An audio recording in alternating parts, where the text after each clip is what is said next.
এই দেশে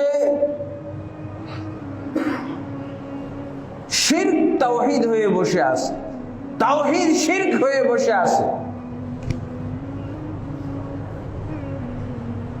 মুফতি বলতেছে, যে ব্যক্তি বলবে যে এই প্রশ্ন করবে আল্লাহ কোথায়, সে নাকি নাস্তিক হয়ে গেল। ইন্না লিল্লাহি ওয়া ইন্না ইলাইহি।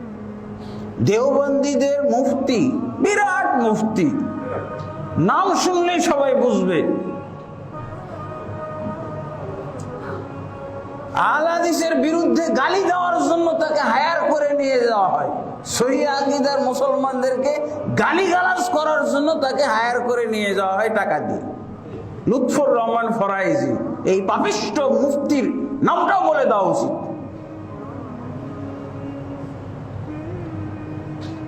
আল্লাহ কোথায় এটা প্রশ্ন করলে সে নাকি নাস্তিক। এটা নাস্তিকদের প্রশ্ন।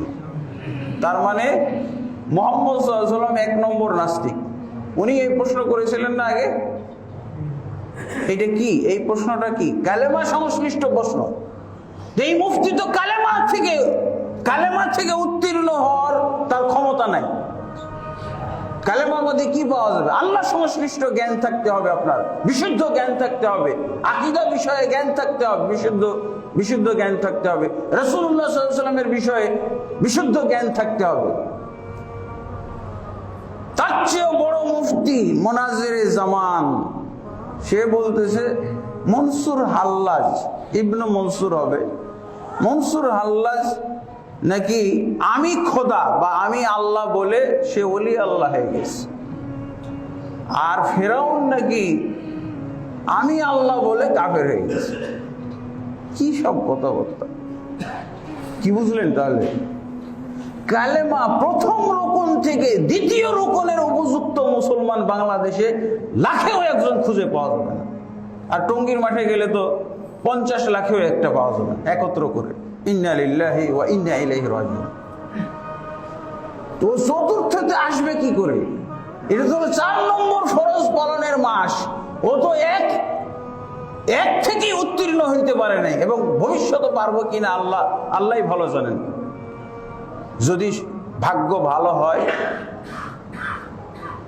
আল্লাহ যদি বিশেষভাবে তার প্রতি দয়া মায়া করে, তাহলেই হয়তো তারপরে হেদায়েত চাইতে হবে।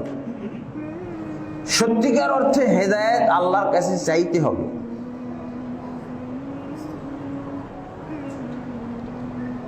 আর এক মুফতি শিক্ষা দিচ্ছে যে আল্লাহ আরশে থাকা, আল্লাহকে আরশে থাকা বিশ্বাস করা, এটা হলো হিন্দুদের মূর্তি, তাদের মন্দিরে মূর্তি থাকার মতোই বিশ্বাস নাকি, নাউজুবিল্লাহ। এবং ছাত্র ভর্তি করে এগুলো শিখাইতেছে, ছাত্রদেরকে ট্রেনিং দিতেছে। কি যেন নামটা ওর, বেলাল বিন আলী। এইগুলো হলো এই ইসলামের মধ্যে এরকম আবর্জনা যেখানে পড়ে আছে। এই পরিবেশে আপনি যে এই আদাবরের বাইতুল মামুর চাঁদ মসজিদে এসেছেন, এটা বিরাট সৌভাগ্যের ব্যাপার, বিরাট সৌভাগ্যের ব্যাপার, বিরাট সৌভাগ্যের ব্যাপার।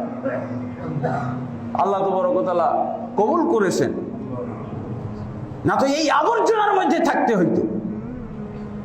এগুলোই কথা শুনতেছে হয়তোবা এইসব মুফতিদের।